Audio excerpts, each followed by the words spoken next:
Hello, everybody. It is Tuesday, October 1st, 2024. Welcome to episode 101 of the Old Mage MTG podcast with your hosts, Old Mage Steve and Old Mage Alex. Thank you so much for joining us today. If you enjoy the show, please give us a like, subscribe to the channel here on YouTube or wherever you listen to podcasts. You can also find us on Spotify, Google Podcasts, Apple Podcasts. You can follow us on Moxfield. Shout out to our newest follower on Moxfield, Devlane. Devlane just followed us the other day, Alex. Why should you follow us on Moxfield? Because we talk about a lot of decks on the show here, and most of the decks we talk about, we end up posting them on Moxfield. So you can join our Moxfield, get a look at all sorts of decks throughout the history of Magic the Gathering. If you'd like to support us financially, this is a free way for you to support us financially. Next time you make a purchase on TCG Player, consider clicking our affiliate link. We have a TCG Player affiliate link that'll be found in the description below. You click that link, you put the cards into your cart, you hit the buy button, they show up at your house, we get a percentage. Helps us out. No additional cost to you. How are you doing, Alex? I'm well. How are you? I'm doing all right. It's been a while since we recorded last. Yeah. What have you been doing the last couple weeks? Are you getting into the fall spirit? Did you put out your pumpkins? Pumpkins? No, not yet. Just hiding from the rain mostly. It's been very rainy. We got no pumpkins. But it's definitely turning into fall. Home Depot skeleton. Do you have a 9-foot tall Home Depot skeleton? I do not. You're missing out, Alex. I see one in the wild every day now because one of my neighbors has a 9-foot tall Home Depot skeleton. Mm-hmm. Have you ever tried to get, you know what I'm talking about, right? Oh, yeah, of course. Yeah. I always thought these would be easy to get. And the reason that I didn't see them everywhere is because most people are like, why do I want a 9-foot tall Home Depot skeleton? Yeah. And also probably expensive. But turns out they're like limited. Like I know of somebody who's trying to get a Home Depot skeleton. They told me they can't find them anywhere. Oh, like a waiting list. Okay. How's the weather? That's what we should talk about, the weather. We'll love to hear about the weather. No, but the rain. So I was kind of surprised. It's been fucking raining like crazy here, of course, because of the hurricane. Mm-hmm. At least we didn't get wiped out like certain cities in North Carolina. But we had it seemed like months of no rain here in Ohio. Yeah, there was a drought. And then the last 5 or 6 days, the heavens have opened. People had their boats out here in the lake and they were going to be stuck because people didn't take them out like several months ago. Could not get them out of the lake because the lake was too low. Oh. So actually the rain here, while it was destructive in other parts of the country and destroyed many people's lives, it was a godsend here, you know? Mm-hmm. Kind of. Yep. We'd been in a drought for a while here. But anyways, we're going to get into some Magic talk. I wanted to start episode 101 with segment 0. I am calling segment 0 things we are not going to talk about. Since we're not going to talk about these things, I don't want to spend too long on them. So I'm going to set my timer for 10 minutes, and then we're going to try to go through this pretty quick. We talk mostly about old Magic here, but this is some recent things that are happening in the Magic community. There is an extremely controversial banned and restricted announcement. So we talked about one of these last episode, but this one was much more impactful. It was a Commander banned and restricted announcement. On September 23rd, 2024, they announced that in Commander, 4 cards were banned. Dockside Extortionist, Jeweled Lotus, Mana Crypt, and Nadu Winged Wisdom. So Nadu was expected. It was just banned a week or two prior in Modern.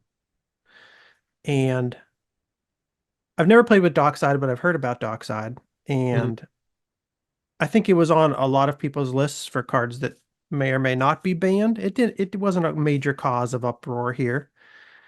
Like it didn't blow anybody's mind that card was banned. But a lot of people were pissed about the other two, Mana Crypt and Jeweled Lotus. I haven't seen people this mad since the last time the Magic community was mad about something. Jeweled Lotus is a card that can only really be used in Commander. You use it to generate mana to cast your commander. So Hmm. it now is a card with no home, and it was a rather expensive card. Mana Crypt, of course, is an incredibly expensive card. Both of these cards were featured in recent sets as chase cards and used by Wizards to push product. I think this was a big part of the blowback. Jeweled Lotus was in Commander Masters, which was released about a year ago. Yeah. Mana Crypt had special printings in the Lost Caverns of Ixalan, which was also about a year ago. I thought to myself, why would they do this? Because, there were definitely people out there who bought packs of these sets to try to pull those chase cards. People who pulled those chase cards got really excited.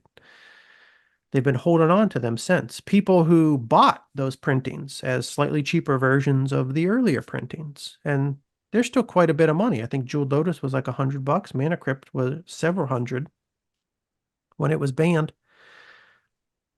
I asked around on Twitter, about this, and I was reminded by somebody on Threads that this ban actually came from the Commander Rules Committee. And the Rules Committee is not part of Wizards of the Coast. So I don't know if you know how this is all structured, Alex. Sort of, yeah. Yeah. I mean, I knew that, yeah. But I wondered, like, are they fully independent? Did they have any discussions with Wizards before they make these decisions? I didn't know for sure, but I was told this by another thread user when I asked, like, how much they interact. How much does Wizards interact with the Rules Committee? How far in advance does Wizards know what kind of decisions the Rules Committee are going to make before they ban? This is just somebody on Twitter, so I don't know exactly how accurate it was, but it seems correct to me. Somebody said they have a lot of interaction. It's open knowledge that the Rules Committee talks at length with Wizards of the Coast, and as such, Wizards have known for at least 12 months that the Crypt and Lotus were in discussions for banning.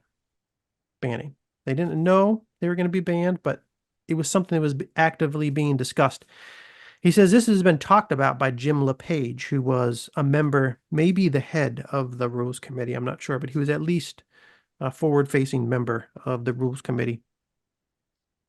And then he mentioned that Commander Masters was released over a year ago, which means it was being printed 6 months before that. Lost Caverns of Ixalan was released 10 months ago, meaning it was being printed 16 months ago. He says both were too late to factor in the information provided by Wizards of the Coast by the Rules Committee. So this is, definitely a possibility. What he's saying is, yeah, even though the Rules Committee was interacting with Wizards of the Coast, it's very likely that they had already started printing these reprints before there were really active, ongoing discussions, serious Yeah, discussions about banning these cards. that wouldn't surprise me at all, Yeah, especially because you got to figure that, at some point, like the sets are kind of set in they're stone, set. Yeah. you know, going off to the printer and stuff. So even if they haven't started printing them, they're still like, uh, they've been planning the set out and deciding what's going in it for some time. And this is something I don't always think about as something who's not involved in the logistics of planning and producing a set. I'll think, oh, these cards, they just put these cards out a year ago, but all of this stuff is happening in the background well before that. They're planning it out. They're already signing the contracts with the printers. Things are already being printed. So uh, it's very likely that, you know, Wizards already made these decisions to print these as chase rares well before there was serious discussion of banning. So I'm going to give them the benefit of the doubt here. We'll see. This is one of the difficulties that you will run into when you have one entity printing the cards and another entity deciding what is and is not legal in Magic's biggest format, Yeah. And that leads nicely into the next thing I want to say. There was more big Commander news that just dropped yesterday, Alex. It was announced on the Commander Rules Committee Twitter that the Rules Committee is no longer the official steward of the format. The reins have now been handed over to Wizards of the Coast. Mm-hmm. They said, as a result of the threats last week against RC members, it has become impossible for us to continue operating as an independent entity. Given that, we have asked Wizards of the Coast to assume responsibility for Commander, and they will be making decisions and announcements going forward. So Wizards put out an official statement all about the future of Commander, reiterating that announcement that the Rules Committee is no longer performing their previous functions. It's being handed over to the Wizards game design team. Uh-huh. So it doesn't surprise me that this would eventually happen, you know. I think I mean, it might not have, but it, you know, it also doesn't surprise me that it did. It is the logical end game. Yeah, it's, I for mean, any format that gets this big. Any like you format said, it's, sorry. any format that becomes the dominant format of the game is probably eventually going to be overseen by Wizards of the Coast, because you just run into too many issues like this. And we know how Magic players can get sometimes. Yeah. It's one thing to have angry people sending threatening messages and harassing a CEO or a corporate entity online. It's another when you have a rules committee that's composed of like 5 to 10 Magic the Gathering players, content creators being harassed, you know? Mhm. And I think that's a kind of the situation we ran into here. A lot of the rules committee was just tired of the shit that they were getting from people. Especially people in that rules committee, like they didn't all agree that these cards should all be banned. So there were people who didn't even necessarily agree with this decision. They're getting harassed and blah blah blah. They're also not responsible for the fact that Wizards just printed some of these cards as chase rares a year ago. They had nothing to do with that, et cetera, et cetera. So anyway, what were you gonna say? No, I was just agreeing with you. I think, you know, you pointed out that it's kind of a clunky arrangement. It has pros and cons. Like, I definitely know that there, you know, I know there are people with strong opinions, like both ways, but uh, you know, I can understand this happening. I Very sort of like strong wondered opinions. previously why it hadn't happened or Yeah, if it was going to. yeah. So, you know, uh, It just got so big. The format got so big so fast. I don't know exactly when it became the dominant format in yeah. Magic, but it wasn't that long ago. I mean, around the time the pandemic started, around the time we started playing again, I think there was a big shift in uh, the effort Wizards was putting into promoting and fostering different formats. And I think really since 2019, 2020, like Standard, it seems, has suffered and shrunk a lot, and Commander has just Mhm. exploded. So what started as it was a big format, but what started as a rules committee that was overseeing like a smaller format has now become a rules committee that was trying to oversee and make decisions for, the largest format in the game. It was just too much for people outside of the company to handle probably. Anyways, with that being said, we have 10 seconds left in segment Oh, 0. wow. And since we're not talking about this topic, I would not like to talk about it any further. So that's Hey, the end of segment 0.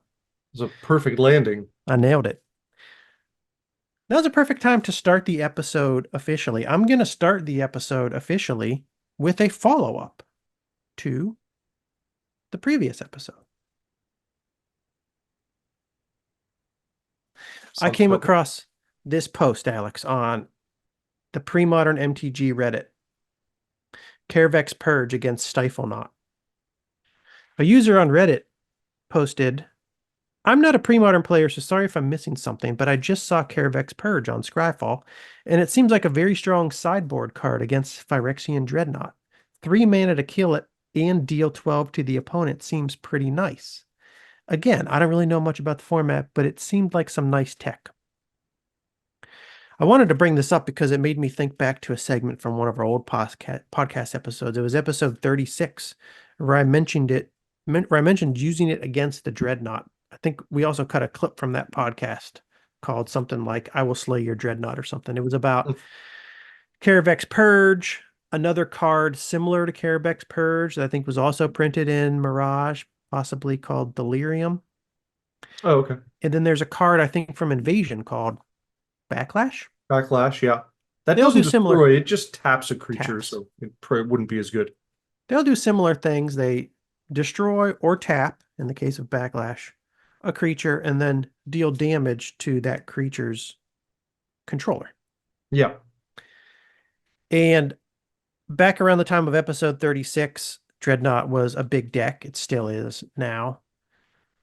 Since that time, Terravor has also become a big deck. So you got a lot of decks running around at the highest competitive levels of pre-modern Magic that kill their opponent with some, one giant creature. They just need to get one giant creature on the board, come in for 2 swings, and it's over. Both of these giant creatures are tramplers too. So you can't even survive by chump blocking. And I saw Caravex Purge. I was like, yeah, I had the same thought this guy did. Why not use Caravex Purge? You kill the creature, or you tap it and you do the 12 damage to the controller, or in the case of a Terravor, 13, 14, 15 damage, whatever, however many lands are in the graveyard. Well, the commenters here, they immediately pointed out why we would never really see this card in pre-modern. I run into this issue all the time. It's a mistake I continuously make. I don't want to say a mistake I continuously make because I haven't really actually put Caravex Purge in my card in my decks, but it's something that I always think about. My mind always goes back to these cards. One of the responses was, I see Caravex Purge as a mediocre sideboard card. It's a sorcery, which hurts a lot. Overload is the preferred red card to kill Dreadnought. The 12 damage is kind of irrelevant. This is what I always overlook. I know this, Yeah, but I overlook it. I agree. Me too. If you're playing red and not dying to Dreadnought, then you're not dying to anything in the deck. After Overload, I would also prefer Terminate over Caravex Purge. So the point is, here, Overload, it's only 1 mana. You can destroy the Dreadnought with an Overload for 1 mana. Yes, you're not also dealing 12 damage to your opponent, but you don't need to. If you're playing a Dreadnought deck, if you can simply clear the Dreadnought off the board, there's nothing else they're killing you with. Yeah. There are some Dreadnought variants, like the blue-white, that often run Meddling Mage, and yes, they could swing in for 2 over and over again. That does happen sometimes, but the Dreadnought is the major threat in the deck. If you're trying to battle the Dreadnought, the best thing, or in some cases the Terravor, the best thing to do is just put the most efficient response in your deck to clear those major threats.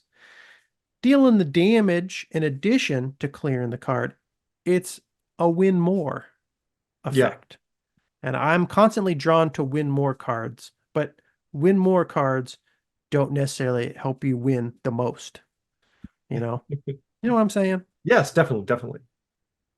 Anyways, I just wanted to bring this up because I like Well, seeing this post because I'm like, there are other people that all their brains are always working like mine. They're always going back to these win more cards, even though they're unnecessary. uh-huh. The comment after it too, I think also it says some of the same things, but they Yeah. also point out that Dreadnought decks run a lot of ways to protect the Dreadnought, and you need to push through all that protection, they say. Um, Yeah, instant speed answers are the best. Overload, I believe, is an instant. Caravex Purge is not an instant. right. I think Overload is an instant. That's why it's brought up. Yeah. I have MTG stocks pulled up right here. Overload, 1 mana. It's a red card from Invasion. 25 cents. One red instant. Kicker 2. Destroy target artifact if its converted mana cost is 2 or less. If you paid the kicker, destroy that artifact if its converted mana cost is 5 or less. So in the case of a 1 casting cost Dreadnought, 1 mana at instant speed to destroy the Dreadnought. Doesn't get much better than that. Yeah. It And the also might have a Dreadnought. little more utility than something like Caravex Purge across other deck types, you know what I Yeah, mean? Still probably a definitely. sideboard card for you or whatever. I mean, I don't know how people build their deck, but um, you might be able to use this to take out an artifact combo piece in another deck too. Definitely. It probably does get more use, just general. Caravex Purge. Mirage. 1 black, 1 red, X. Sorcery. Destroy target creature with casting cost equal to X. So So in the yeah, case, outside of the Dreadnought, it's, you know, yeah, not nearly as versatile. Not nearly as versatile. It does have Richard Kane Ferguson art though, but it's sweet, cool looking card. not nearly as versatile. And that's the only follow-up I had, Alex. So with that being said, are you ready for segment one? I'm ready for segment one. Yeah. Yeah. Segment one, I wanted to talk about a cycle. It's been a while since we've discussed a cycle.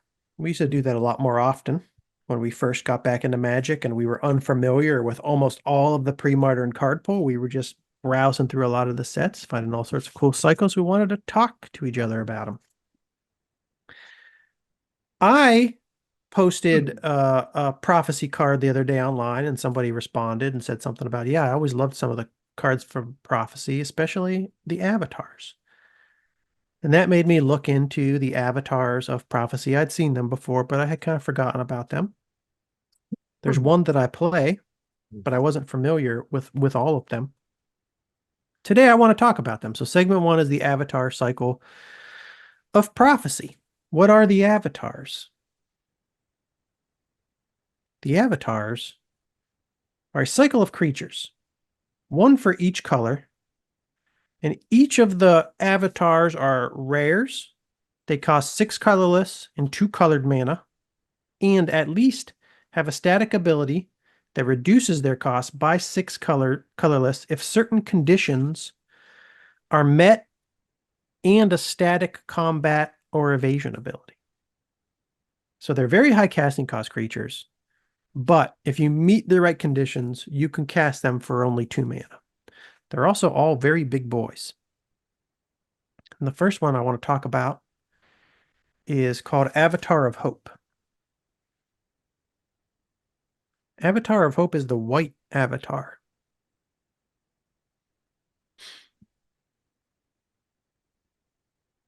It is 6 colorless, 2 white, creature avatar, 4/9 flying. Alex, you love creatures with higher toughness and power, I think. Sort of. Like I like seeing unusual combinations of power and toughness that you Yes, don't see a lot, you I know. should say that instead, yeah. Oh. Flying, if I didn't say that already, I think I did. If you have 3 life or less, Avatar of Hope costs 6 colorless less to play. Avatar of Hope may block any number of creatures, so this is a very good blocker. Mhm. First printed in Prophecy, also in 8th edition. It has a rating of 3.784 on Gather, which is, to be honest, way higher than I thought it was going to be. Because I first look at this card, I'm like, I don't like this shit at all. Yeah. And it's very cheap, current market price of 50 cents, so not many people play it. And the reason I didn't like it very much is the condition you have to meet is you have to be at 3 life or less. You're rarely at 3 life or less in a game of Magic the Gathering. And if you are, you very rarely remain alive long enough to do anything.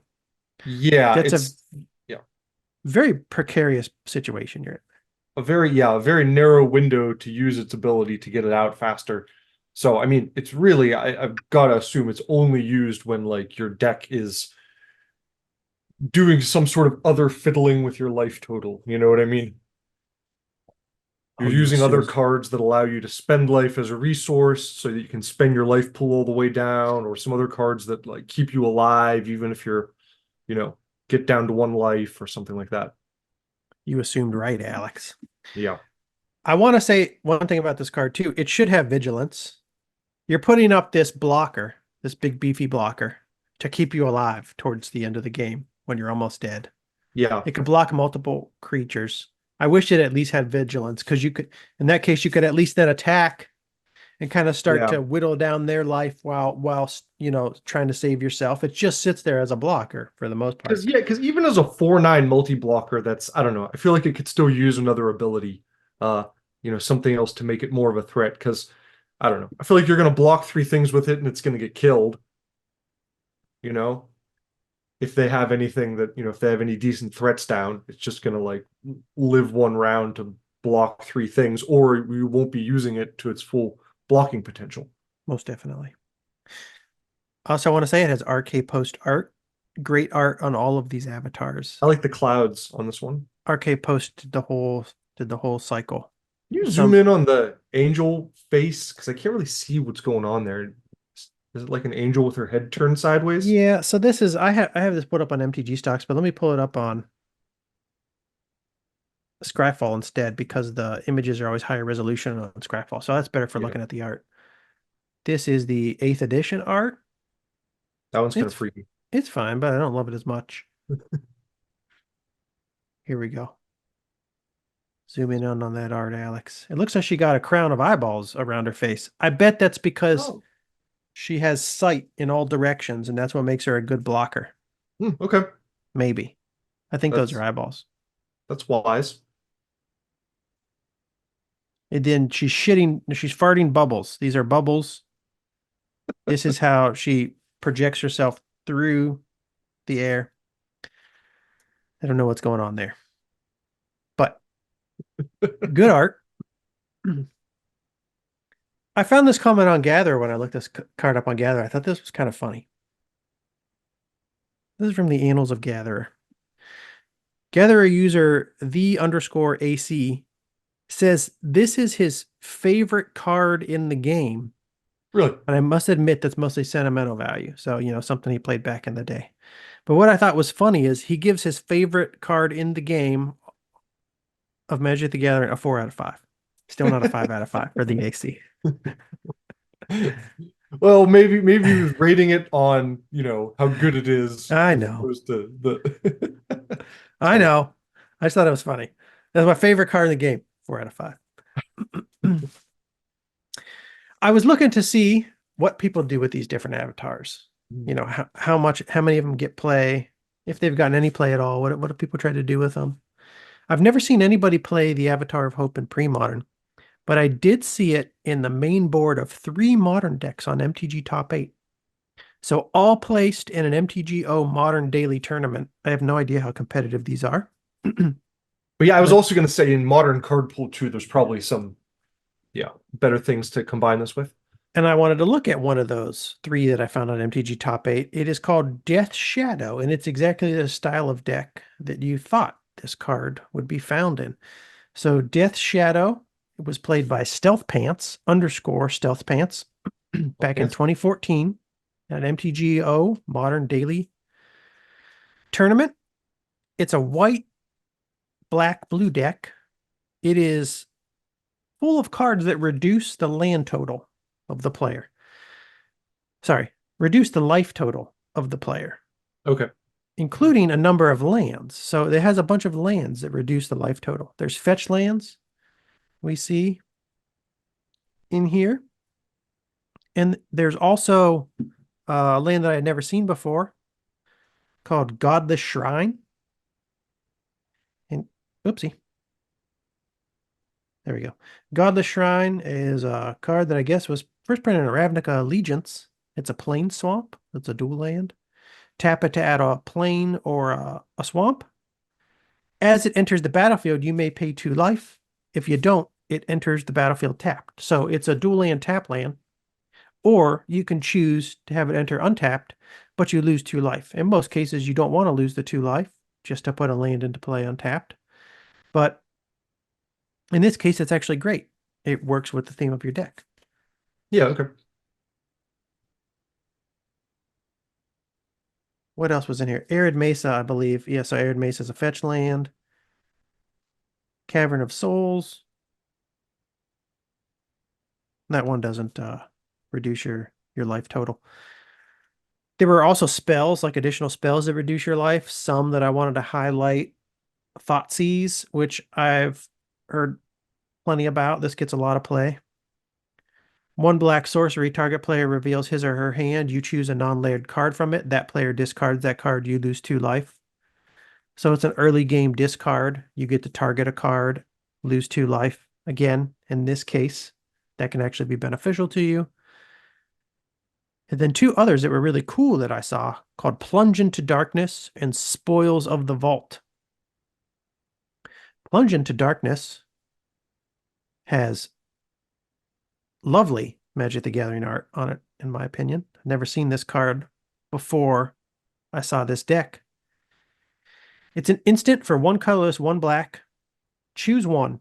Sacrifice any number of creatures. Then you gain 3 life for each sacrificed creature.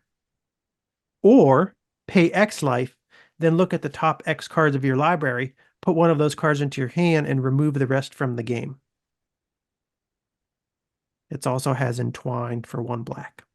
So you're playing a deck where you want to reduce your life total very quickly. This allows you to reduce your life total by X and Yeah. also find key cards in your deck. This is Right, great yeah. for this style of deck. Plunge into Darkness. Spoils of the Vault was also a 1 black instant. Name a card, reveal cards from the top of your library until you reveal the named card, then put that card into your hand. Remove all other cards revealed this way from the game, and you lose 1 life for each of the removed cards. Okay, cool. So both those cards allow you to tutor to some Yeah. extent for a card and sacrifice a bunch of life. So cool. Dig deep into your deck and drain your life total fast. And then the creatures consist of a couple really big bodies that are great to run when you have a low life total. So low life total. The one was Avatar of Hope, which if you have 3 or less life, you can play for only 2 white. And then the really kick-ass one was Death Shadow. I had never seen until I saw this deck. Death Shadow is a creature. This is another avatar. So this is, who knows how many avatar cycles they have in Magic right now. We're looking at what I think was the first avatar cycle in Prophecy in old frame pre-modern Magic. They must have had a lot of other avatars printed since then. This is a modern avatar. Death Shadow, 1 black, creature avatar, 13/13. Death Shadow gets -X, where X is your life total. That's awesome. Sweet. So it's shit if you just play it early in the game normally. But if you put this in a deck where you drain your life total quickly with cards like Spoils of the Vault or Plunge into Darkness, you can cast a 13/13 for 1 mana very early in the game. Or a 12/12 or an 11/11. Kick-ass card. Well, it's always going to be a 12/12 or smaller, right? Because you have to have 1 life point still, probably. That's true. Yeah. Well, I don't know what else is in this deck. There are some, almost all the time, yes, a 12/12 or smaller. There are some cards in Magic the Gathering that allow you to not die when your life reaches 0. I'm wondering if do Aren't they there? all say something though, like you can't be reduced to less than 1? I actually don't know. Because I think they usually say something like that. Okay. Spells that keep you alive when your life total is low. This is the other type of cards that are in this deck. So let's look at some of these because maybe some of these will say either what I just brought up or what you just brought up. Leyline of Sanctity. 2 colorless, 2 white enchantment. These ley lines are these cards that if they're in your opening hand, you could just play it immediately. This one gives you hexproof. So that's great. If you're playing a deck where you are draining your life, you don't want to get lightning bolted before you can actually do anything. So this prevents you from getting directly targeted by spells or abilities. Angel's Grace. An instant or sorcery. It is an instant. 1 colorless. It has split second. And it says you can't lose the game this turn and your opponents can't win the game this turn. Until end of turn, damage that would reduce your life total to less than 1 reduces it to 1 instead. So in this case, this is along the lines of what you just said, right? Mm-hmm. A lot of these cards say you just can't go below 1. Yeah. I think that's what you said. Yeah. Okay. And then Faith Shield, another 1 white instant. Target permanent you control gains protection from the color of your choice until end of turn. It has Fateful Hour. If you have 5 or less life, instead you and each permanent you control gain protection from the color of your choice until end of turn. So this can protect you from, whatever color your opponent is playing at the time, whatever they're trying to nail you with. And then creature removal. So yeah, drain your life. Cast these giant creatures that work really well for you when you have almost no life. And then you play these enchantments and these instants that can hopefully protect you from damage that will bring you to 0 life. Also, there's creature removal in here if they're just trying to attack you. Path to Exile. Pact of Negation for some counter magic. Anyways, I just thought that was a cool deck and something cool to run Avatar of Hope in. It's not as useful in the pre-modern card pool. I don't think. I can't think of as many things. I'd have to go through the card pool and really try to look into how many cards are out I there that think I you're could use right, though. That's to that's what I drain my was life. thinking too. There's Skeletal Scrying, which you could use to drain your life and draw some cards. Right? That's not coming up. Can't remember what that one does. Skeletal Scrying. There we go.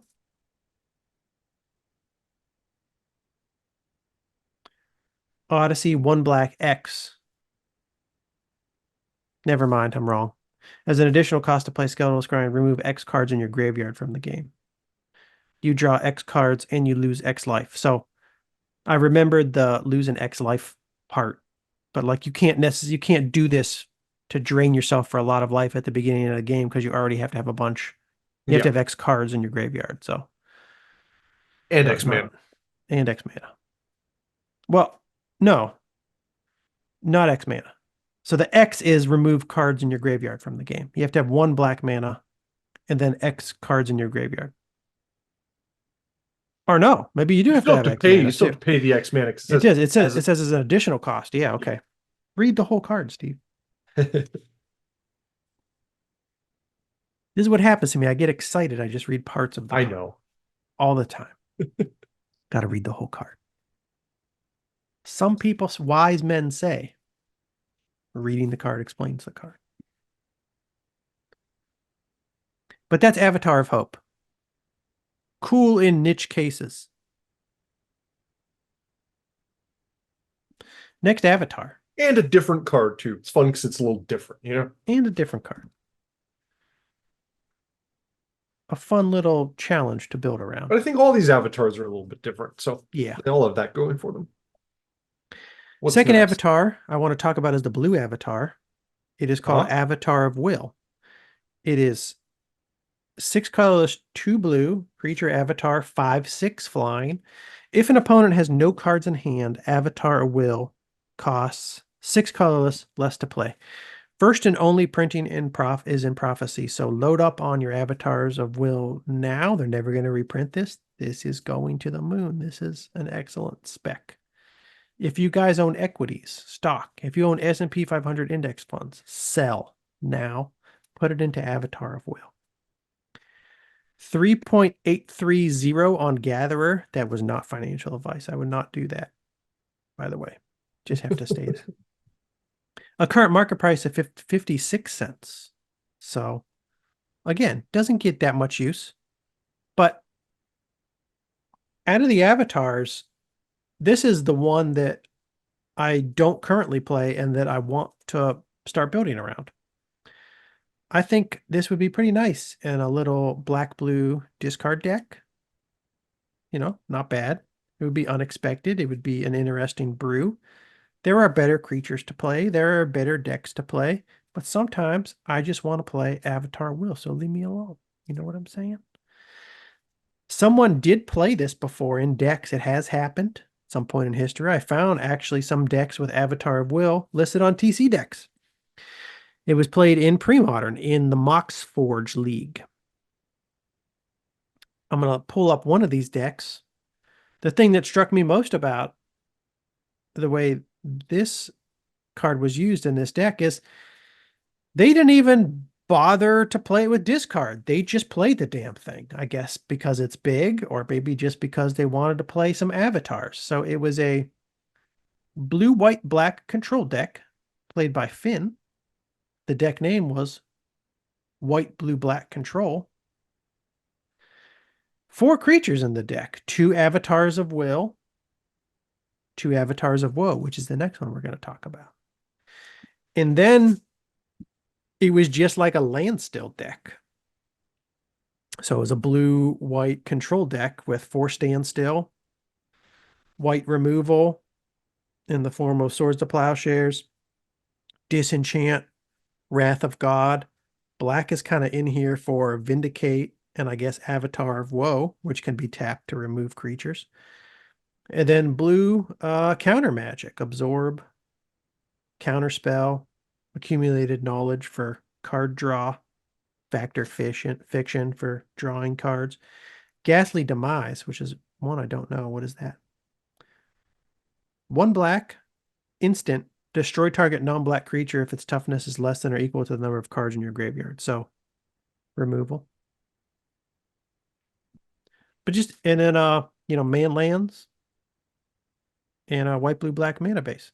Interesting deck. I didn't expect to see Avatar of Will in what appears to me to just be a land still deck. Control the board, draw cards, counter or destroy whatever they play, and then kill them with Mishra's Factories. Or in this case, an Avatar of Will. I didn't expect it. Yeah, I'm trying to look at all these cards here and see if there's something that works with it, but I'm not seeing anything yet.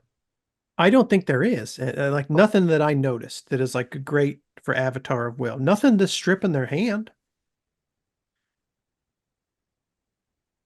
Nothing at all. Oh well.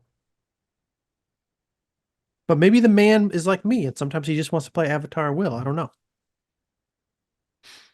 I also saw a suggestion on Gatherer, and I really like this suggestion on Gatherer. And this is the direction I'm going to go with this card.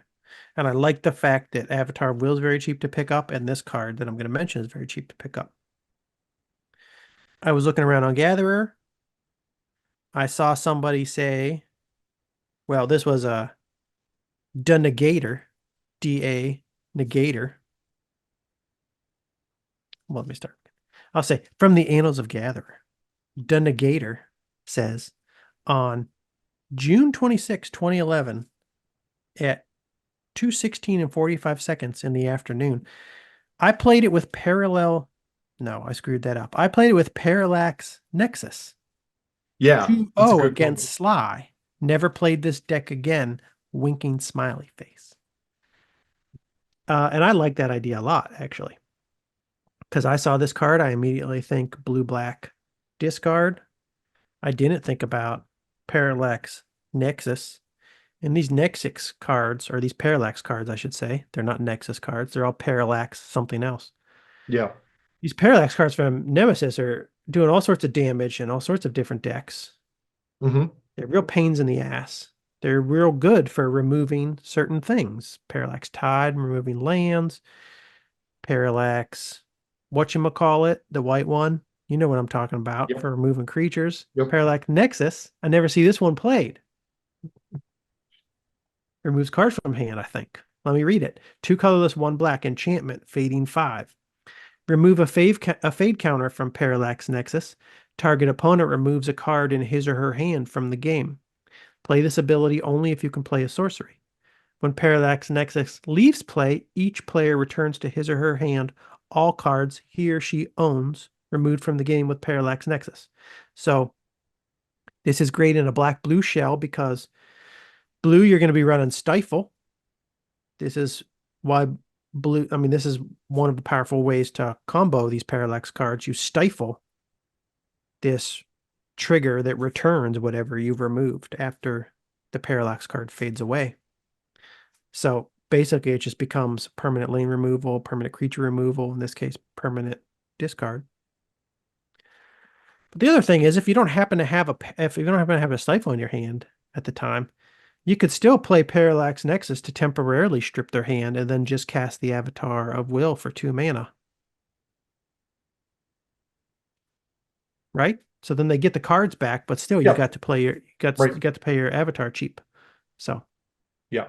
Also, I don't know if you saw it, but Suppress does a similar thing from I don't know that one. Apocalypse. Okay. Pull that up. Pulling that up right now. Pulling it up.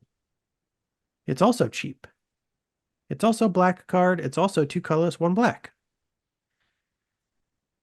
Sorcery, target player removes all cards in his or her hand from the game face down. At the end of that player's next turn, that player returns those cards to his or her hand. Interesting. Okay.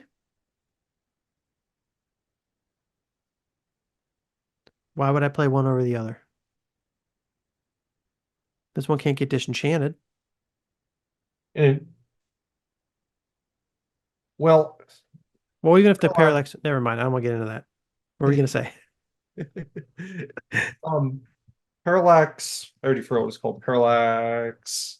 What's the black one? Nexus. Nexus. I lost Same it. casting cost. It only has fading 5. So if they have 7 cards in their hand, I can't strip 7 cards because I have to remove a fading counter to remove a card. Whereas suppress empties their whole hand. Right? Okay, Yes. right. Yeah. Empties their whole hand. Yeah. I guess it The depends. plus side then with Parallax though is that you can have the effect last for several turns if you do less than 5 cards. So I guess it depends on how many cards they have in their hand. Which one I would rather have. And I just assume, you probably, if you're going hard on this combo, you want more than 4 anyways. So you play a mix of them, and Suppress is better early game, Parallax is better late game then, right? Yeah. Yeah. I'm also thinking blue-black, Priest of Gix. That gives you mana. So it's like free to play. Dark Writ into a Priest of Grix. Then Priest of Grix into a Suppress. Empty their hand. I don't know. That'd be something to play around with. But then you still have to wait 2 more turns minimum to play your Avatar of Will because you need 2 blue mana. Right. Yeah. Yeah. On the battlefield. So I gotta think about it. So I mean, you're still paying 5 for the Avatar. Yeah. Well, you don't need to wait 2 turns. You could cast this with like a Gemstone Mine or a City of Brass. So we maybe just need to wait 1 more turn. Well, you're right there with black with Dark Ritual. You could definitely, get it out faster. I got to think about it. I think there's something there for a nice kitchen table deck, though. Yeah, Avatar no, Will, I think Parallax cool Nexus. combo. Cheap. They're all cheap too. Suppress is cheap. Parallax Nexus was cheap. We're talking 50-cent cards here. Avatar Will is cheap. And yeah, so I mean, just like that combo plus some extra added discard in the deck, plus maybe some other cards that manipulate their hand or like shut down their use of their hand, which you could find in blue and black. When I get rich, I gotta hire Klug Altars.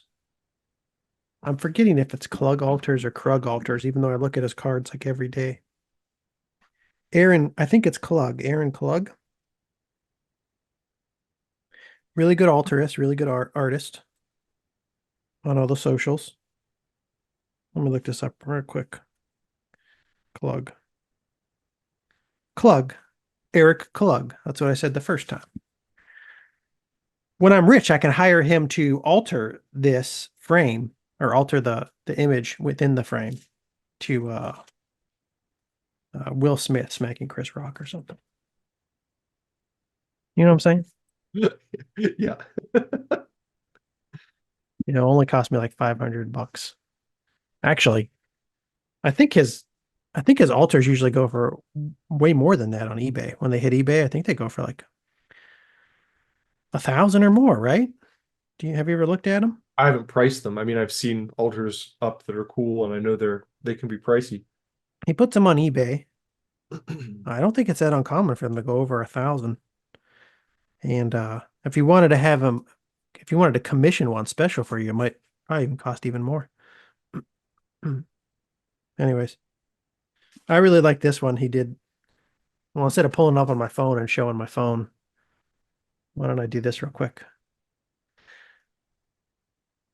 He did this Berserk recently that I thought was pretty funny. It's very simple, but very funny.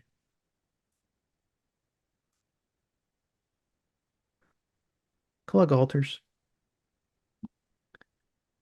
Uh, the Gilded Drake is lovely. Oh, It's that's a cool. recent one. Yeah, I Very like that. cool.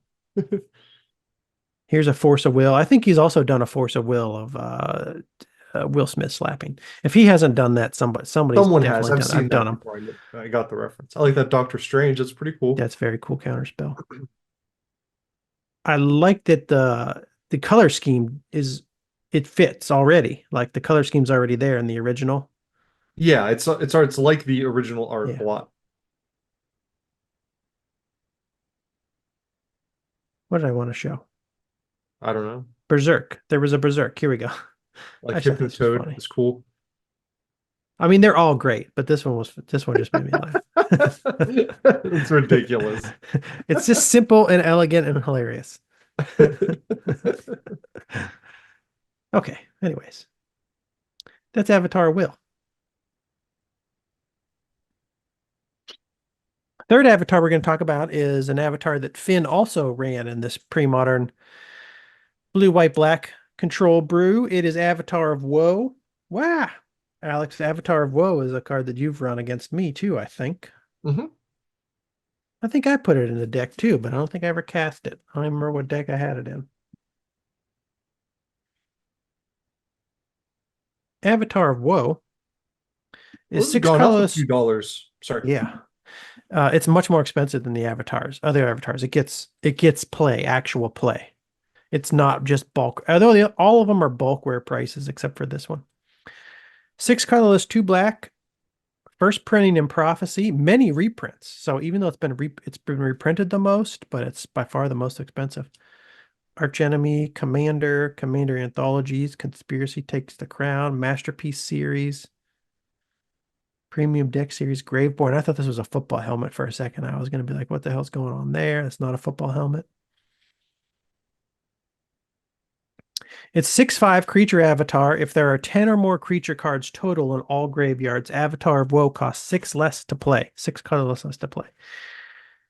It cannot be blocked except by artifact creatures and or black creatures. Tap to destroy target creature. It can't be regenerated. I know where I played this before. I had this in, I think I had one copy in my shadow deck at some point, just because it can't be blocked. I was like, this Uh, is on theme. And so why don't I throw it in? Because it's kind of fun. It has a rating of 4.147 on Gatherer. Current market price, $6.51. You see this sometimes in mono black control or reanimator decks in pre-modern. So if I look this guy up on TC decks, there's a lot of listings with Avatar of Woe.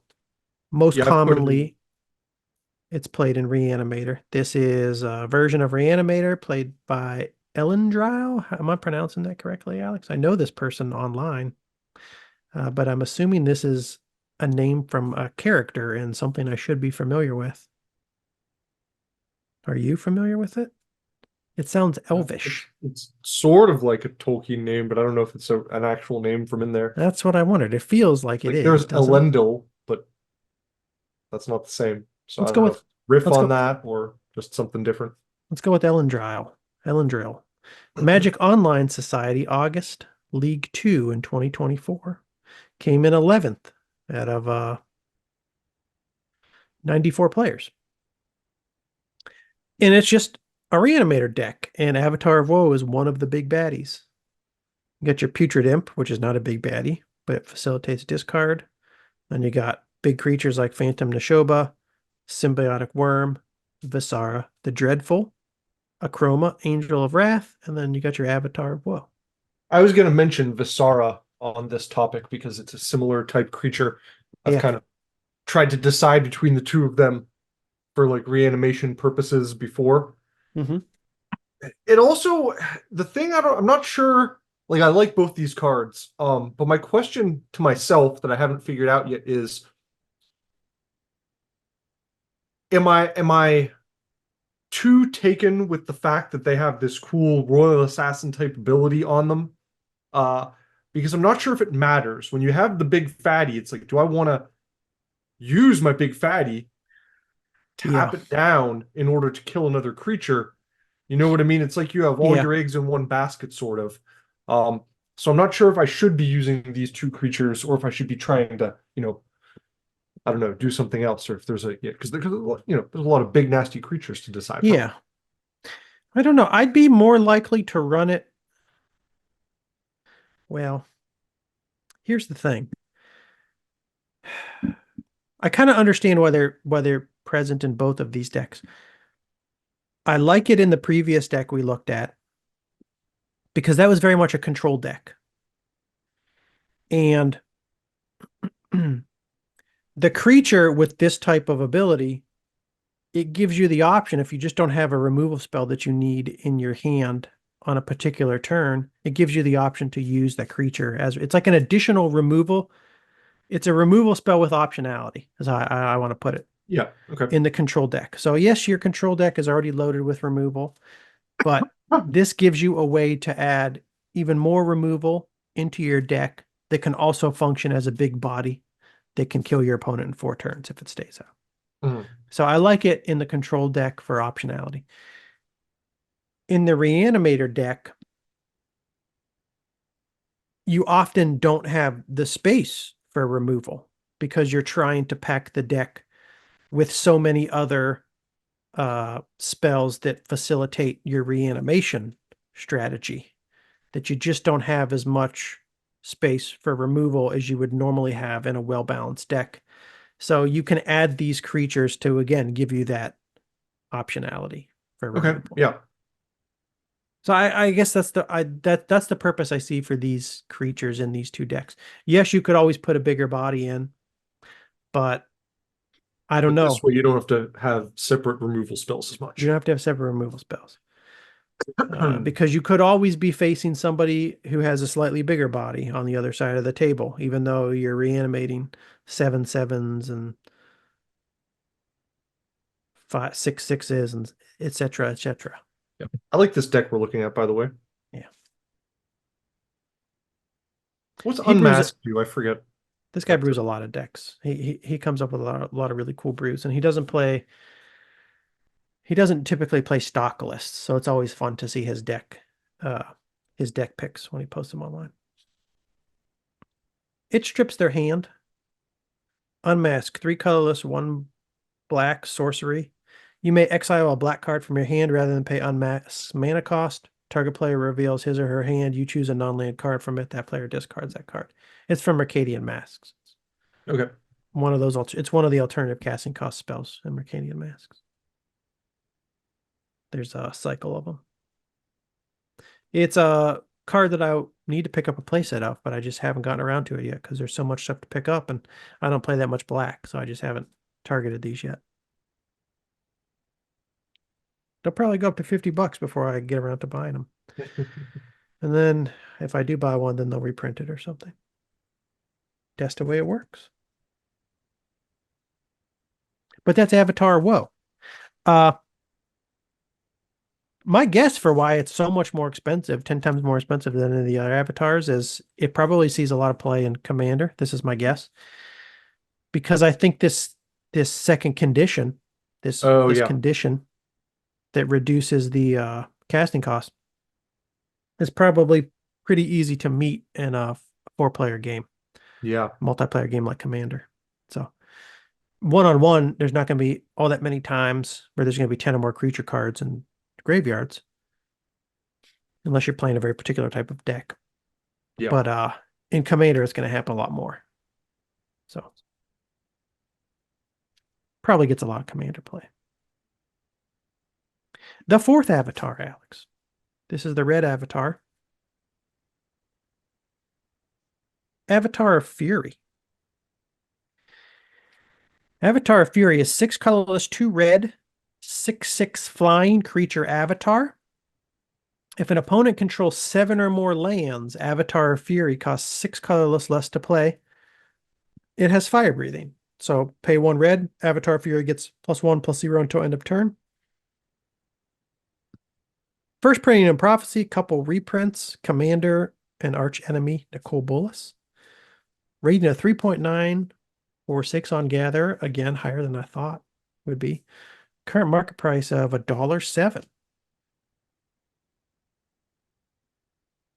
I don't love this guy. That's my initial thought when I look at him. I don't love him because I don't want my opponent to have 7 or more lands. Most of the time, I either want them to be dead before they can get 7 or more lands, because a lot of times we're talking turn 8 or more by the time they get 7 or more lands. Or I want to be blowing up their lands, so they're playing them. I don't want them having 7 lands. Yeah. That's trouble. Could be decent against control players, though. Because Yeah. they're playing the slow game. They're often going to have a lot of lands. The game's just going to go on for a while.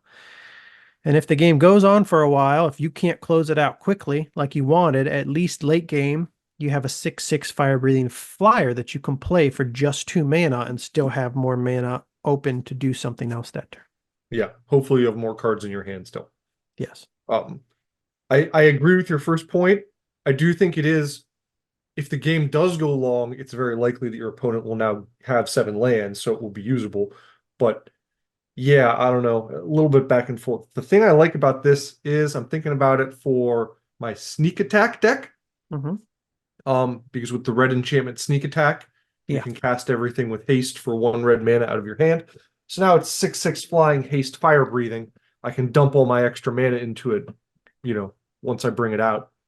This is good. I'm focusing on too much on the condition that needs to be met to cast it quickly. But if you just want to cheat this out some way, Yeah. it's good to have a 6/6 fire breathing flyer. Yeah, the fire breathing's, yeah, an outlet for mana. You could, in a different kind of deck, you could shallow grave this and just Yeah. bring it out for 1 turn and, pump a bunch of mana into it, so on and so forth. No, it's good. And those are probably all reasons why it's the second highest price. Not expensive, Hmm. but it's not 40 cents. It's $1.07.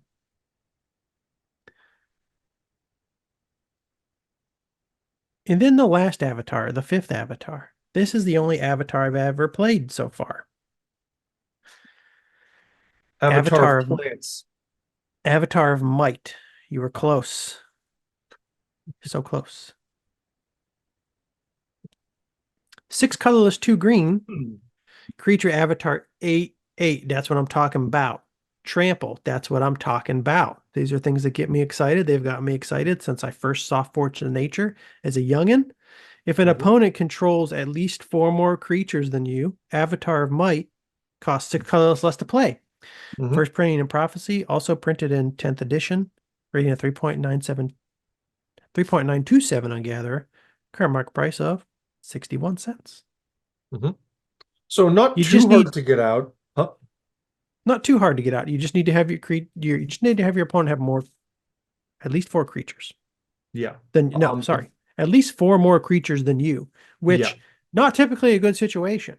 No, no. And You don't. also, if you're playing green, it's even worse. Yeah, Because you're relying on creatures in green, you're relying on manimals, maybe you have Birds of Paradise or Llanowar Elves out or something like that already. So it's going to be, you're putting yourself into a box trying to play green without playing as many creatures as your opponent is playing, you know? it is not convenient. Some suggested running with Forbidden Orchard. Okay, I don't know if you remember this card, Alex. I do. It's not This that's is not a pre-modern card though, right? no. Okay. So I can't run it with Forbidden Orchard, but some can. Because And I've looked at Champions this of before and I like it for some stuff, but yeah, I can't play it in yeah. pre-modern. Champions of Kamigawa.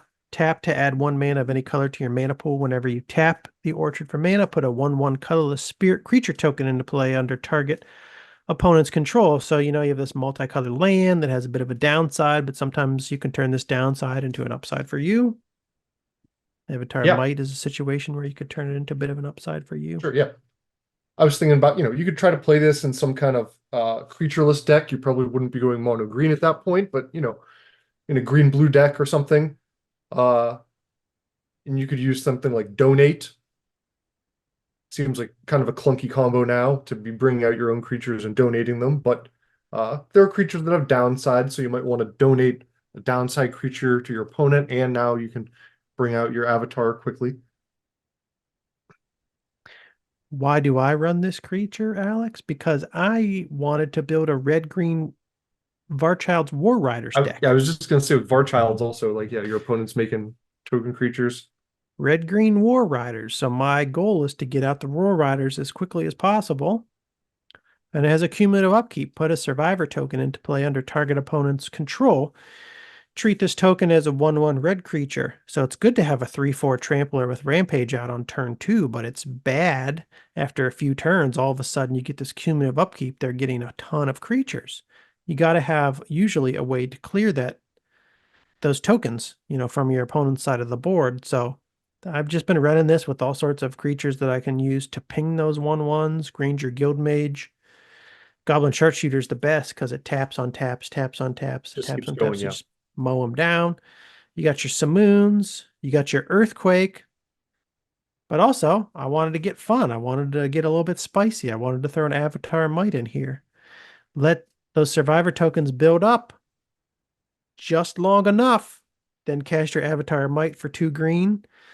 Then you cast your Simoon to get rid of those Survivor tokens. And then you trample your opponent to death. I did it once, It's a good way to actually. trample them. I did it, Alex. I did it against you. You might have blocked it out because it I was don't too think you had the traumatic. Avatar Might in that deck. No, I did. Didn't you? Did you?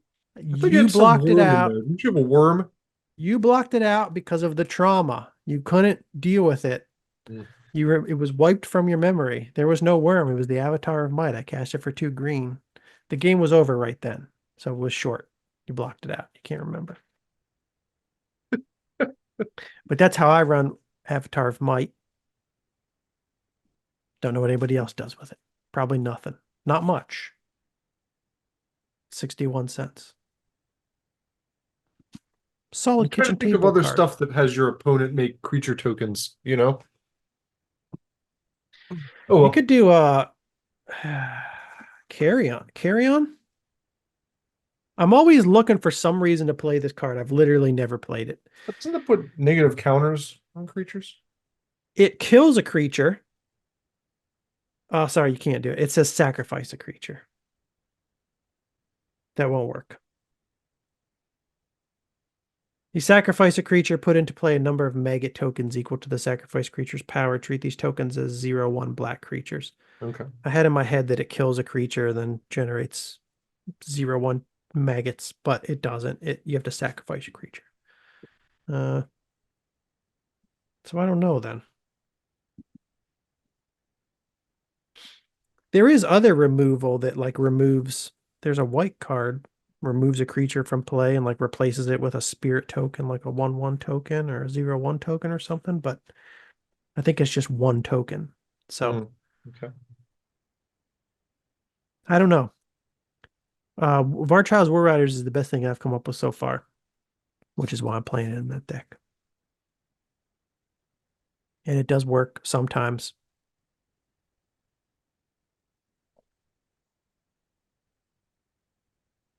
I used it against you. I smashed you. And it was so traumatic you blocked it out from your memory. You can't remember. What other traumatic things have you blocked from your memory, Alex? Things that happened to you in your younger days, you have no memory of them.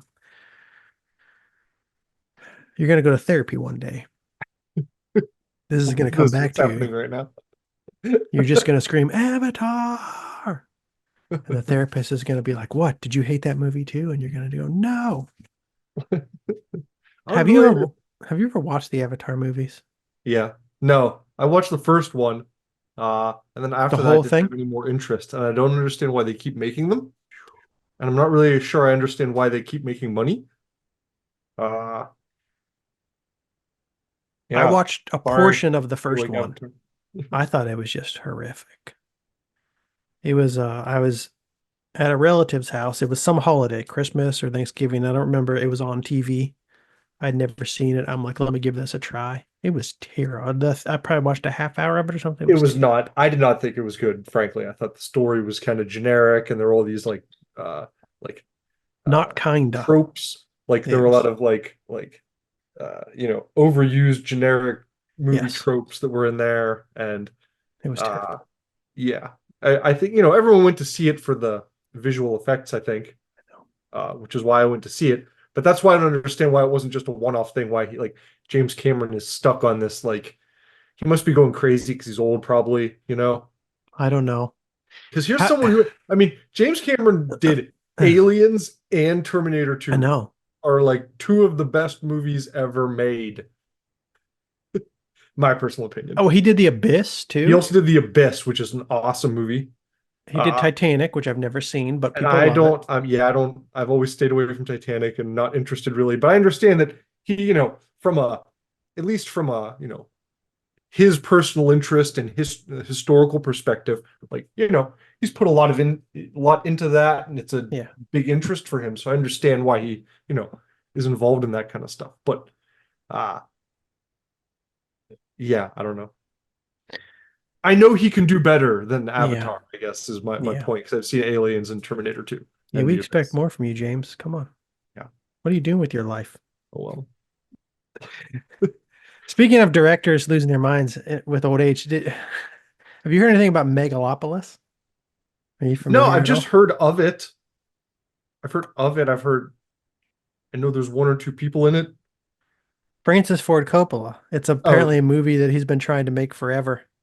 does it have Adam Driver in it? Yeah. Maybe? Okay.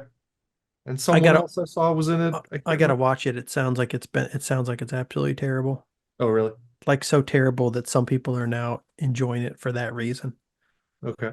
I don't know. Like they're comparing it to a high budget The Room almost. It's obviously, but from a technical perspective, it's very high quality. Hmm.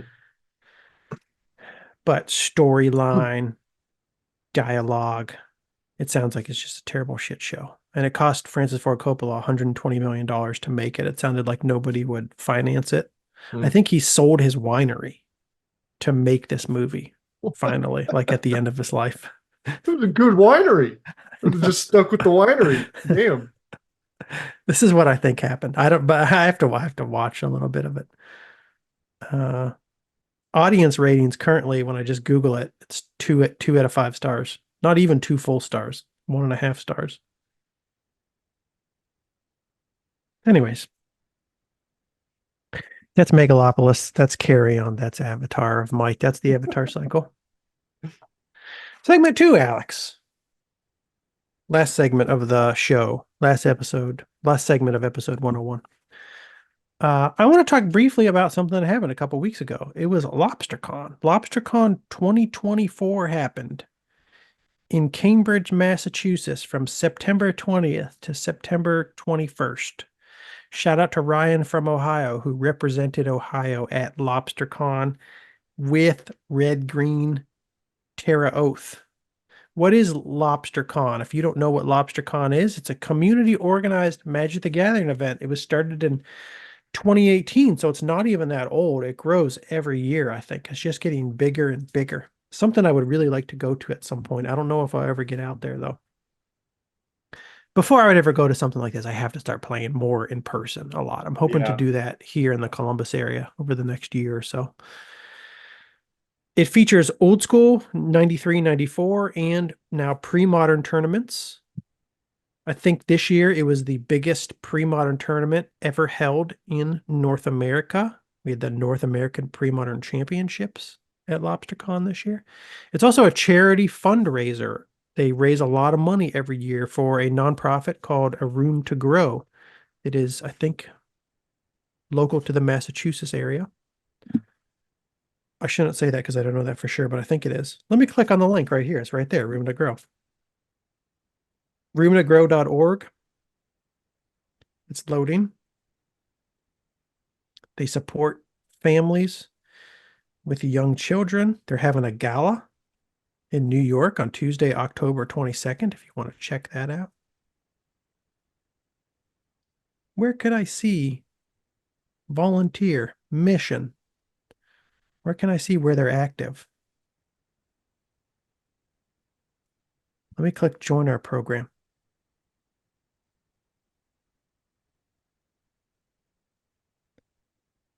Ah, who's eligible?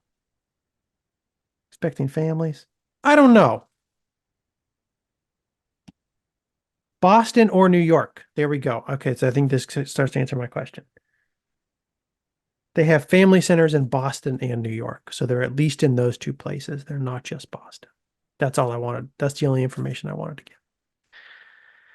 They had guest artists there. This year they had Anson Maddox, Susan Van Kemp, Ken Meyer Jr., Brian Wackwitz. So all old school artists. I'm trying to think. Anson Maddox has done a ton of things, none of which I can remember at this moment. What the fuck? Yeah. No, I'm not good at that. I can't necessarily just pull out, Well, Ken Meyer Jr., I can say Ernam Jin. Brian Wackwitz, I could say the Black Legendary Land from Legends. Tol something. Not Tolarian something, not something. You know what I'm saying, Alex. Fuck. What's the Black Legendary Land from Legends? Urborg. Yes. I wasn't paying Thank you. attention to you because I'm trying to look up Anson Maddox. Sorry. Okay, well, let's just do this. Scryfall. Artist, Anson Maddox. A bunch of stuff from the dark. I think he did Lurker Okay. from the dark. Okay, a bunch of Minotaurs. Bunch of Minotaurs. Fucking Animate Dead. That's Animate a Dead, classic. Ashnod's Altar, Bloodlust. Bloodlust. Classic. Dancing Scimitar. Cyclopean Tomb. That's Classic. cool. Death Grip. Looking too. I love Dare Lore. Disintegrate, Drop of Honey. There we go. Two classics. Elvis Archers. Fallen Angel. False Order, shout out. Bravo, False Orders. False Orders. I like False Orders. Invisibility. My favorite Ice Age island. Okay. Possibly my favorite pre-modern island. A bunch of classic cards. Llanowar Elves, Ooh, for fuck's Maze of Ith. sake. Llanowar Elves, Llanowar Maze of Elves. Ith. Maze of It. Lord of Treasurehorn. He did do Lurker. That is one that popped into my head. Yeah. Living Blur. Wall is a classic. Pit Trap is a classic. Orcish Artillery. Paralyze. Reconstruction. Scarwood Hag. Sengir. Oh my god. Alex Sengir. Vampire. Serendib Efreet. Serendib Jin.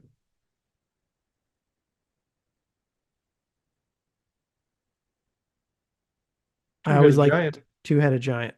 I always liked Typhoon. Yeah, Typhoon's a good one. Okay, so a bunch of stuff. Ken Meyer Jr. I remembered Ernam Jin. I'm not remember. Susan Van Camp. Fucking Howling Wolves. Right? I don't She know. likes to draw Howling Wolves. Him to Torak, Howling Wolves. Susan Van Camp. I always really liked Darkling Stalker. I always thought that was cool. Hmm. Desert Twister. Like Equinox. That's Here, a cool looking card. yeah.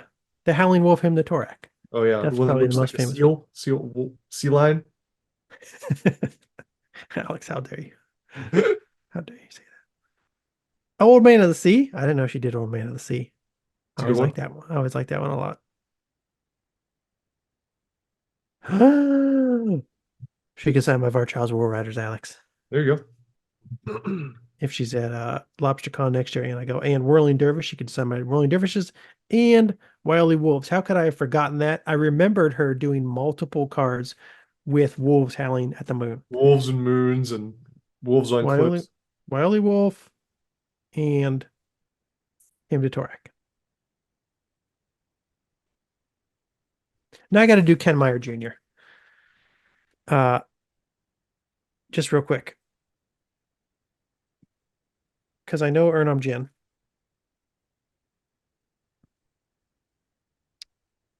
Guardian Guardian Beast. Beast. Guardian Beast, Ernum Jin, Kurt Ape. How the fuck did Or I Ape. forget Kurt Yeah. Ape? Thermokarst. I don't know what this one is. Should I show it, Alex? It doesn't meet the community standards any longer. Uh-oh. Did he do Barbary Apes? Maybe. I bet he did Barbary Apes. But all he did is draw an ape. He didn't name the card or anything. No, Stone Throwing Devil. I was He didn't. I was out. I almost said that. He didn't name the. He didn't name the card. Kurt Ape is a classic. Yeah, Ernum Jin, Guardian Beast, and Kurt Ape, some of my favorites. And then I need to know what Brian Wackwitz did other than Herborg.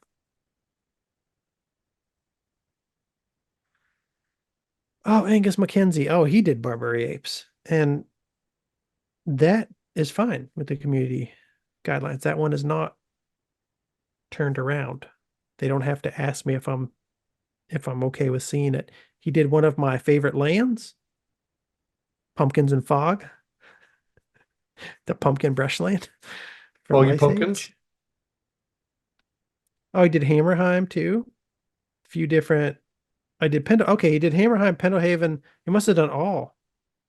There was a blue one too. He did Urborg, Pendelhaven, and Hammerheim from the legendary Lands from Legends cycle, as well as Skull Catapult and Order of Leaper. So those are a few big ones that I remember. And others. Anywho, artists. That's what I was getting at. There were artists there at Lobstercon. The deck lists for the North American Premodern Championship tournament, they're now up on TC decks. Took about a week or so. The top 8. We have Stifle Knot, piloted by Brian Selden, came in the pilot position, number 1. That is a mono blue version of Stifle Knot.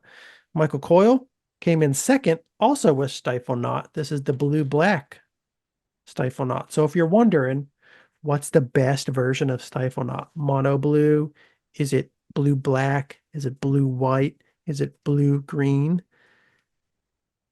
The evidence is clear. The mono blue won the North American Premodern Championship, case closed. This is how you determine. You play one tournament. Whichever one wins that one tournament is the best. There's no further discussion. Mono blue number 1. In third, we have Parallax Replenish. Fourth, you have Burn. Fifth, you have blue-white Stifle Knot. So now we know it is the third best Stifle Knot version, clearly inferior to mono blue and Such blue black. This is science. It's right here. They're positioned 1, 2, and then 5. Case closed. 6th position, we have Tide Control. 7th, Oath Ponza, and 8th, Terrageddon. That's the top 8. The varieties of knot, which are better, it's still very hotly debated, as you can tell, based on what I've been saying facetiously. There was an article even written just a few days ago. I got an email about this. In my Gmail account, they were like, wake up. New Well of Knowledge post has dropped. Well of Knowledge. Yesterday, Brian Durkin published his You Should Only Play This Version of Stifle Knot article to the Well of Knowledge. I mentioned Well of Knowledge last week. It is a new Patreon all about pre-modern magic. You can follow it for free. They post a lot of free stuff. You could also upgrade, throw them a few bills every month. That's a good thing to do if you like the content.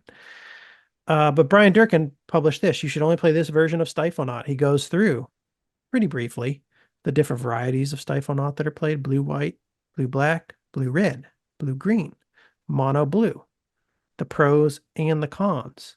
He says it's very clear mono-blue is not the best. Counterpoint, mono-blue just won the North American Premodern Championship. Counterpoint, it was piloted by Brian Selden, who's a former pro Magic the Gathering player and a 1998 Magic the Gathering world champion. So you can just say maybe he's the best pilot. And if you would have given him blue white, maybe he would beat the mono blue player. And also with that many stifle knots in the mix, which one wins the mirror match is going to be relevant.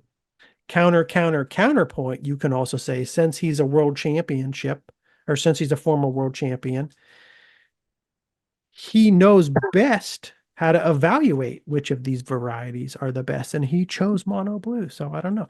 I got to listen to his rationale. He probably goes into it. If you're interested, he was the guest on last week's Spike Colony podcast. And the episode's like 2 to 3 hours long, probably. I can't remember. I didn't really look at it yet. I haven't listened. I'm going to listen. I'm sure they ask him all about his choice, his decision to go with mono blue. We'll hear if he went with that decision because he felt like it would be best in the mirror. Maybe he felt like it would be best against just the other decks he was expecting to face most often in this current meta. I'm pulling it up real quick. Spike Colony. It'll be interesting to listen to because the two hosts of Spike Colony, Mike Flores and Lanny, throughout the history of this podcast, they have had very strong opinions. They have a lot of very strong opinions. They've had very strong opinions on what is clearly the best version of Stifle Knot. And like every 6 months, they will change their opinion. They're like, we were clearly wrong last time. But, strong opinions loosely held. You get that sometimes.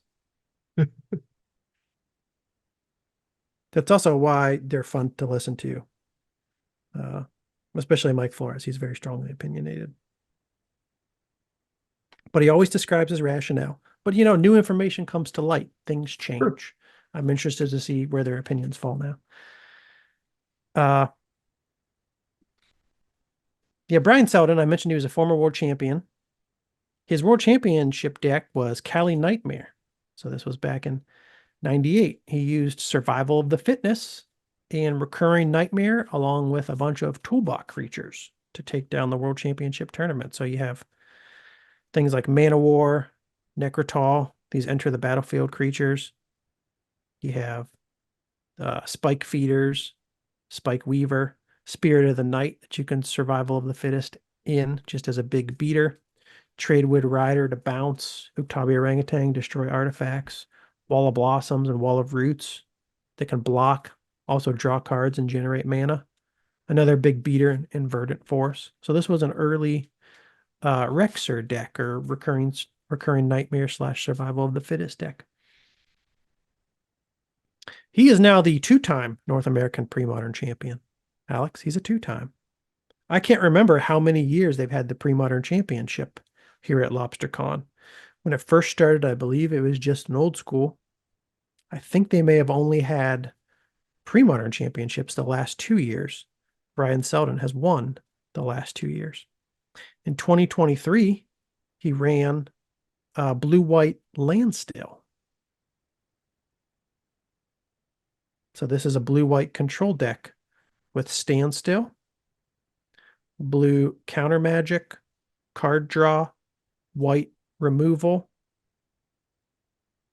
in the form of, Swords of Plowshares, Wrath of God, and then you kill your opponent with Mishra's Factory or Decree of Justice, this cycling card that can generate soldier tokens or angel tokens if you dump more mana into it.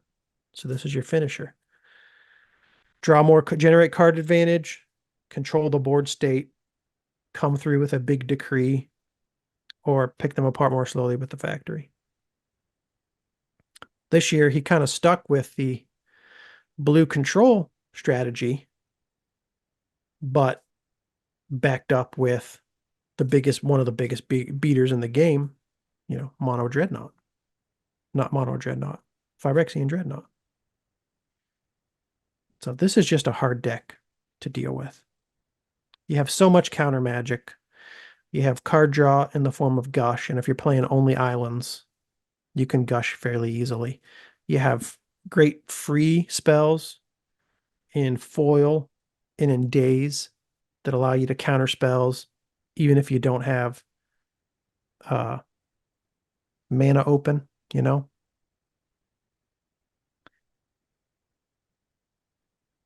And then you could also, again, kill with Mishra's Factory if you need to.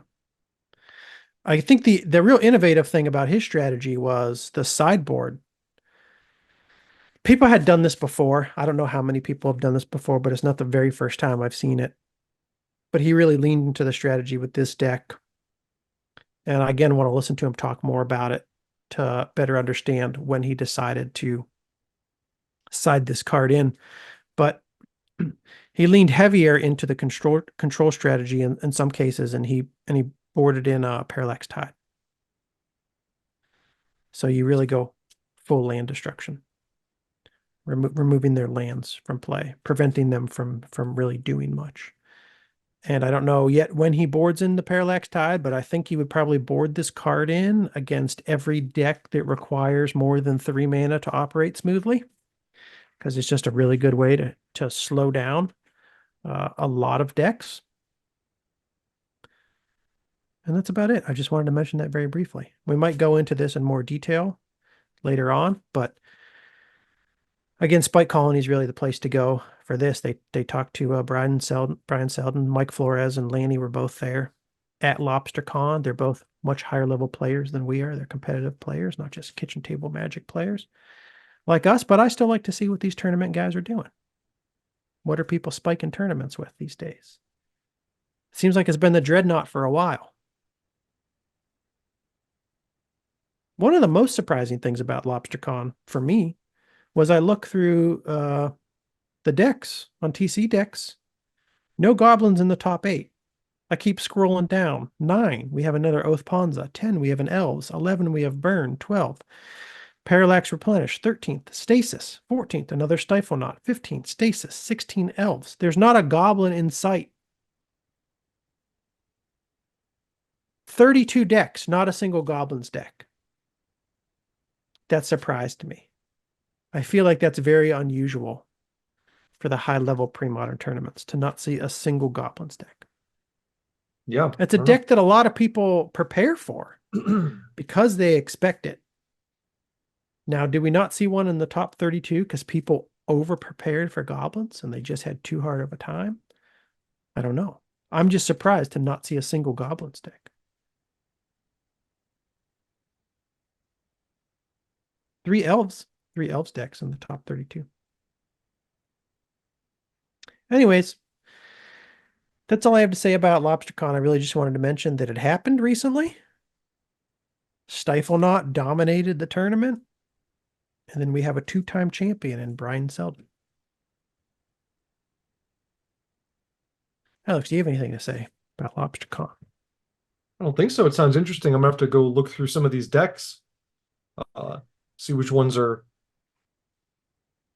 what I expected or what I didn't, and see which ones seem, unusual or fresh. But yeah, I'm gonna check that out. Looks There's pretty a lot. There's a lot to get through. I wanna look over the next few weeks or even few months at Parallax Replenish because I know in general what these decks are, but I've never piloted one. I've never actually played against somebody piloting Parallax Replenish. I want to learn more about those decks. Same with Tide Control. And then one that's more unusual that I've seen before, but not gotten much into is Tireless Tribe. There's one person playing Tireless Tribe here in the top 32. And this is a pretty cool deck. Tireless Tribe is a creature. I don't know if you're familiar with this creature, Alex. Common from Odyssey. Have you seen this before? Mhm. Okay. Yeah, 1 white, 1/1, discard a card from your hand. Tireless Tribe gets +0/+4 until end of turn. And then it's run with this about face, which is an instant for 1 red. Switch target creature's power and toughness until end of turn. Effects that alter the creature's power alter its toughness instead, Oh, I have to put that in my fling deck. and vice versa. So it's also, it's also a Psychotog Beneline Mage deck, so it's got some versatility, but you have cards in here that allow you to discard cards that can really pump the toughness of your Tireless Tribe. Then you can come out of nowhere with a big attacker, cast this about face, take that Tireless Tribe, with the fat bottom, turn it around, ram that fat ass right in your opponent's face. You know what I'm saying? That's what people do. That's what people do with this card app. But this seemed like this seems like the kind of deck that's up your alley, to be honest. Doing lots of stuff. Not just playing a big 12-12 and swinging. But that's it. That's about it for the day, Alex. I think I'm going to wrap this up. Nice to talk to you. Nice to talk to me. Is that what you said? Yes. It was nice. It was nice to talk to you as well, my friend. Do you have anything that you would like to say to the viewers before we wrap up episode 101 of the Old Mage MTG podcast? No, thank you. I want to say thank you. Alex says no, thank you. I say thank you for listening. Thank you for making it this far into the podcast. If you enjoyed what you heard today, follow us at all of the places or just some of the places. What are some of the places you can follow us at? You can follow us on YouTube, Apple Podcasts, Spotify, whatever podcast app you use. I'm still shilling Ronnie's app. Alex started with Ronnie's app. He's the first person that mentioned this on the show. It is his buddy Ronnie, has a podcast app. Almost nobody uses it. He suggested you get on Google Play Store, download it. Then he changed his mind. He's like, I don't know if it's actually a good idea. It's very buggy. There are a lot of issues with it. The Chinese government potentially has a back door to your phone via Ronnie's app. It's not secure. But Ronnie told me he fixed all his issues. I believe in Ronnie. So you can follow us on Ronnie's app. You can follow us on Moxfield. You can see some of the decks that we talked about today. I didn't put all of today's decks on Moxfield. Like, for instance, I didn't put Death Shadow on our Moxfield because it's a modern deck. We just kind of briefly went through it. But, you know, if you want to look more into Brian Selden's Lobstercon Championship decks from 2023 or 2024, they're both on there. There's a whole bunch of other decks on there too. All the decks pretty much we've talked about, almost all of them, from 101 episodes of the Old Mage MTG podcast. You could see them on our Moxfield. Our Moxfield is Old Men Magic. I need to change that still. We are Old Mage MTG as a podcast, but our Moxfield is Old Men Magic, at Old Men Magic. The link will be in the description of the episode below. Also, if we talked about any cards here and you're like, I need to buy some of those cards and you want to buy them on TCG Player, please click our affiliate link in the description of the show below. Maybe buy a playset of Phyrexian Dreadnoughts. That would be great for us. All those expensive cards that you need to have, click our TCG affiliate link. I will appreciate it. Alex will appreciate it. I don't have anything to say anymore to say. I think I'm all talked out. I've said everything I need to say. Alex said no, thank you. I said thank you. That's about it. We're ready to go. See you next week. Bye. Or maybe not next week. Maybe 2 weeks from now. Probably 2 weeks from now. See you 2 weeks from now. I ain't gonna do this anymore. That's all for me. Goodbye.